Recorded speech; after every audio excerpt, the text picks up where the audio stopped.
Hey, what's going on, guys? Welcome back to my channel. This is Blood Phantom 81. So in this video, I wanted to give an update as far as where I've been, why I've been gone, if I plan on coming back, as well as what my goals are for the year of 2021. All right, so at the moment, I am taking a break from YouTube. It is temporary. I should be back sometime next year.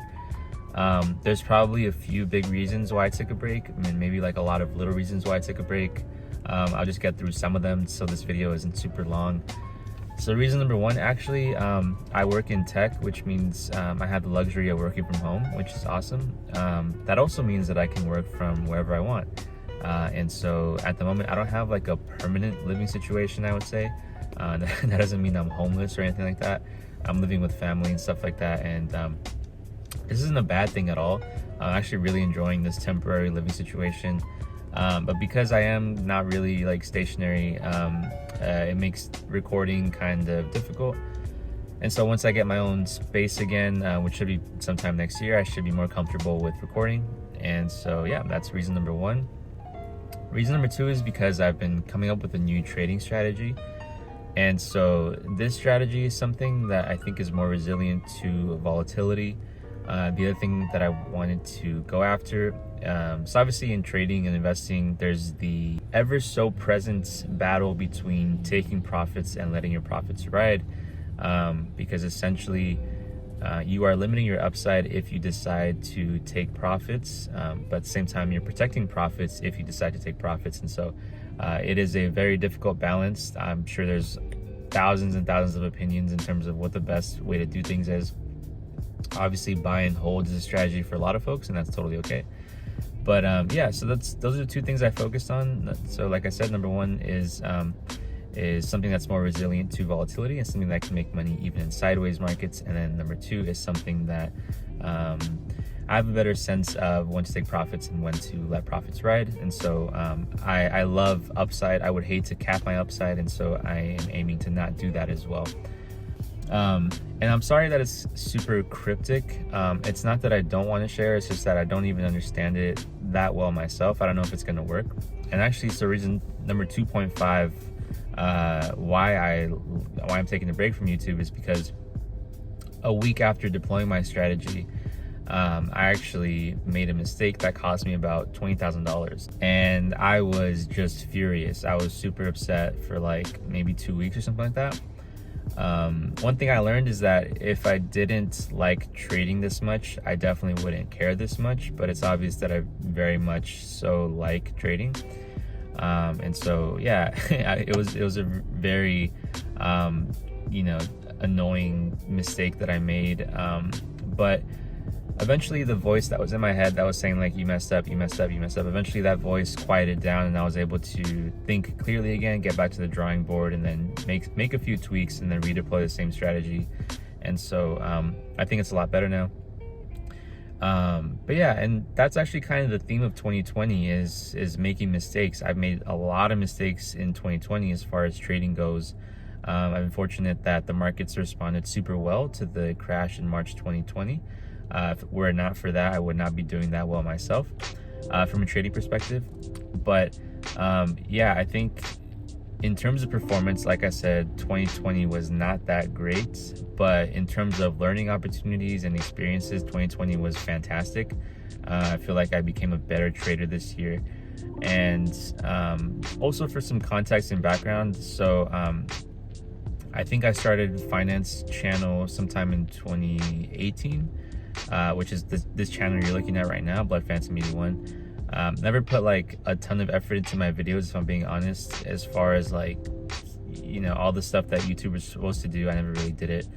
And so I'm even surprised that I have somewhat of a following, but very thankful for it. But yeah, so I bring that up because in the past 2 or 3 years is basically when I actually started to invest maybe more seriously. I think I got my first job after college in late 2017.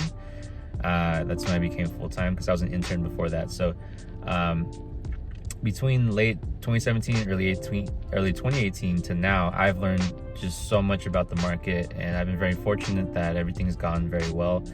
And so I would hope to say that maybe the experimentation phase is starting to come to an end, and maybe hopefully I can figure out exactly what the hell I'm trying to do here as far as being a trader goes. I think I'm a little bit closer to that. I'm not saying I've figured everything out. I'm not saying I'm never going to make a mistake again, but I'm just it feels like things are starting to become more clear. Let's just put it that way. Also, I kind of delayed on making a video like this just because I hate talking myself up. So I'm not coming out and saying like I figured everything out, I'm a genius. No, I'm just saying it feels like things are starting to make more sense as far as trading goes and investing goes. Anyway, now we can talk about my 2021 goals. So in case you guys didn't catch my 2020 video, I'm making this video because I wanted, put it down for the record that my goal for the year 2020 is to have a $200,000 Robinhood portfolio. If it gets too difficult, I might have to start depositing money into my account, which, I'm assuming that at some point I am going to have a job, and which is goal number 2 actually, is to get a job that I really like. I'm aiming to be a data scientist or a machine learning engineer, and it's not going to be the easiest thing to do, but that's what I'm working for right now. And so I've been very fortunate to say that I've hit both of those goals, which is great. And both of those are finance related goals because this is a finance channel. I'm going to keep it about finance.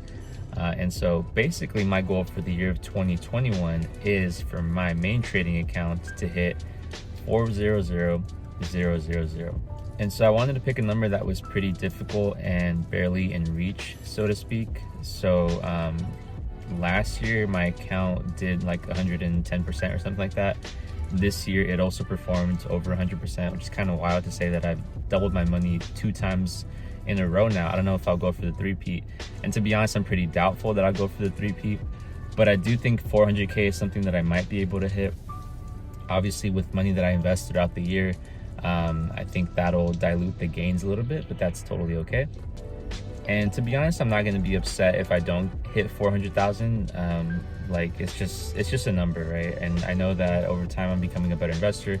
Like for example, if the market goes sideways or down, or there's like a huge bear market next year, I'm not going to be upset that I didn't hit my goal, right? I'm going to be looking to add more capital and try to find as much capital as I can to deploy into the market, and that's just how it is. Reason number 3 is that I actually have a cough. It's a cough that I get like every year, and it's super annoying, and every year it's like a different thing, like whether it's like an allergy or whether it's like an infection of some kind. Like, so I might take allergy medication or it might require antibiotics. It's super annoying, but I deal with it every year. And so I cough a lot, basically. Like my throat gets itchy. My throat is itchy right now, and so I just got so sick of coughing, and so I also want that to be resolved pretty soon, because it's pretty annoying. But yeah, that's reason number 3. The last thing I'll say is I know 2020 has been a difficult year for a lot of folks. I've been very fortunate to say that I haven't gone through that many hardships, but I do know people who have gone through hardships firsthand. What I want to say is when you are preparing an outlook for the future, make sure you keep mind state into account. For example, we're all humans obviously, but we all perceive reality quite differently.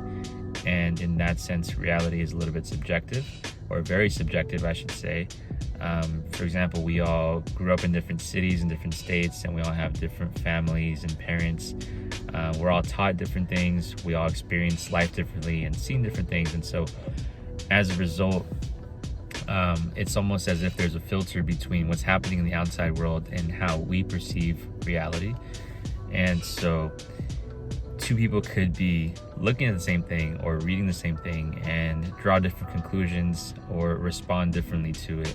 And so if that filter, that ever so important filter, is dark and foggy, then our outlook on the future will also be dark and foggy. And so just make sure you take that into account. I'm not saying get over yourself if you're going through a hard time. I'm just saying it's similar to Steve Jobs' quote, actually. I think Steve Jobs said something like, don't make life decisions when you're under distress or something like that, because that filter will make you believe something that may not be true. And so filters are so important. And so yeah, like I said, just make sure you take that into account and wipe off your filter every now and then if you can, because a lot of people are asking like, will things get better? And so they're thinking about life or the future when that filter is obviously so dark and foggy, and so it can definitely play tricks on you. So yeah, maybe another way is just saying stay optimistic, I guess, or realistic, whatever floats your boat. But yeah, thank you guys for all the support. Like I said, I'm taking a break right now, but I should be back next year. So with that, I will see you guys in the next video.